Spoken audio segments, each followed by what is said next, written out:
The Lord be with you. A reading from the Holy Gospel according to Saint Matthew.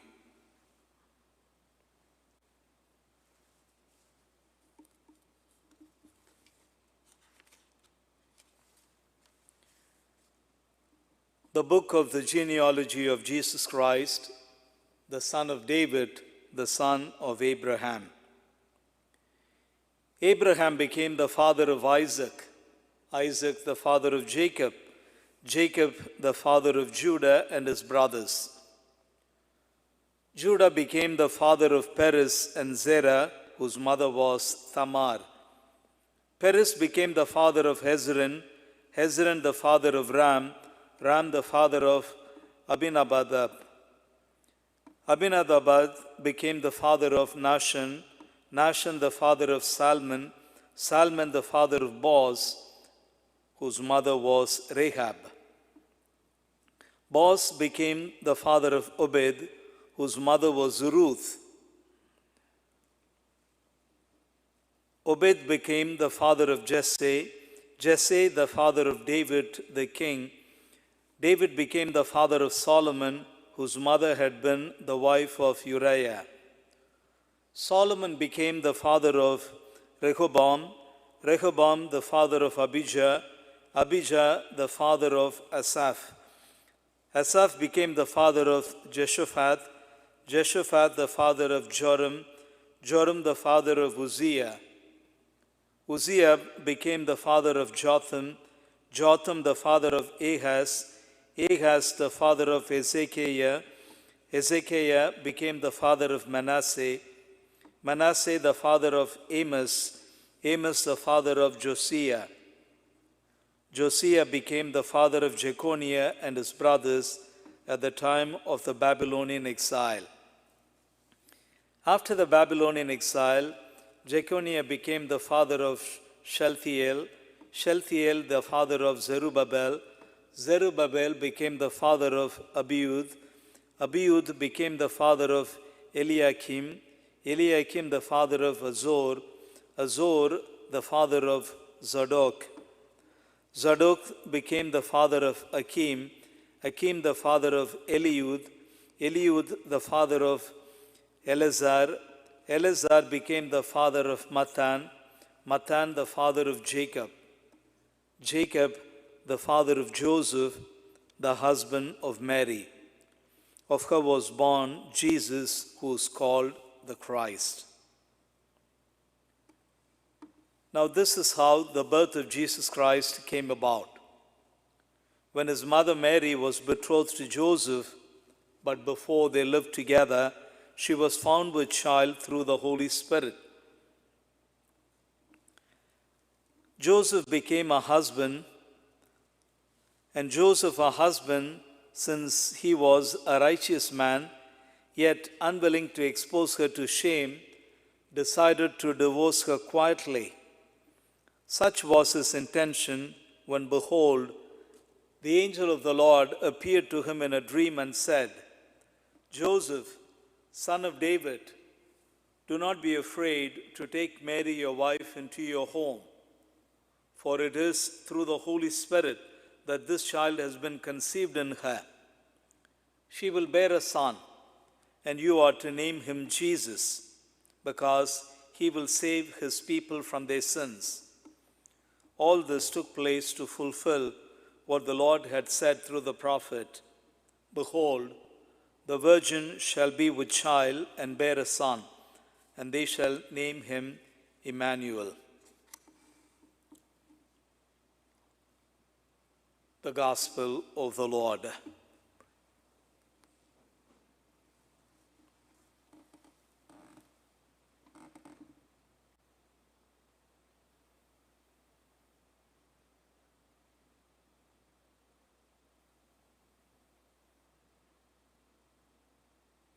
Today, as we celebrate the Nativity of our Blessed Mother, which actually sets the stage for the birth of Christ into our midst, the Gospel of the day deals with the genealogy of Christ. Luke and Matthew have their own version of the genealogy, when both of them would like to trace the ancestry of Jesus back to David and to Abraham. Luke would actually take it up all the way to Adam to show that God becomes man, that the divine becomes human, that he who is totally the other would put on our own flesh and blood and would be not just a God in our midst and a God with us and a God for us, but a God as us. For many years in the past, in my priestly ministry, I have avoided proclaiming this particular gospel passage. I would skip it or I would just rush through it because it didn't seem to make any sense to me. But then, when I sat with it, it made a whole lot of sense. Notice how the genealogy is broken up into 7s and 14s. 14 patriarchs, 14 kings, and the last 14 are nobodies, little people as small people. And so notice how God would use patriarchs and kings, but he would also use people like us, little nobodies, small people, so that the glory of God may come alive in our midst. What Paul writes to the Corinthians comes to my mind. God chose what is weak to shame the strong. He chose what is nothing to bring to nothing things that are. And there is also one other lesson that I learned from the genealogy. The Jewish tradition is that when they write the genealogy, they list only the menfolk. The women are completely left out. And so, when Matthew includes the names of 4 women, and all of them women of ill repute, or at least suspects, he seems to impart a teaching to us. Take, for example, Tamar, the mother of Perez. She would disguise herself as a harlot and would let her own father-in-law sleep with her so that she could beget a child through him. And by the way, that is her right according to the Levirate tradition. She is an ancestor of Jesus himself. Or take, for example, Rahab. She is actually a harlot, a prostitute, a so-called immoral person. And yet, she is mentioned in the genealogy of Christ, and she is one of the ancestors of Jesus himself. Or again, there is Ruth mentioned. Now, Ruth is not an Israelite. She is a Moabite, meaning an outsider, a pagan, an immigrant.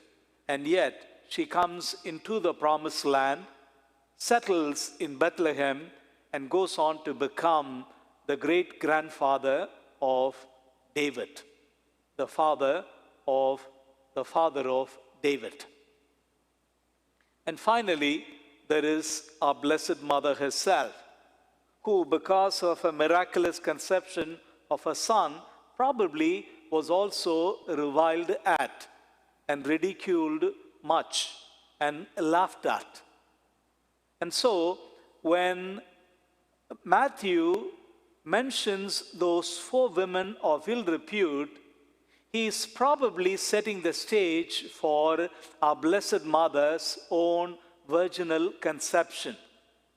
And if you look at Mary with those eyes of suspicion, remember that there are people who have shady background in the ancestry of Jesus. Sisters and brothers, God loved us so much that he would become one of us, that he puts on our own flesh. God would make him to be sin who knew no sin. And so, when you are worried about who you are and where you are in your spiritual growth, remember that God can make use of us as we are.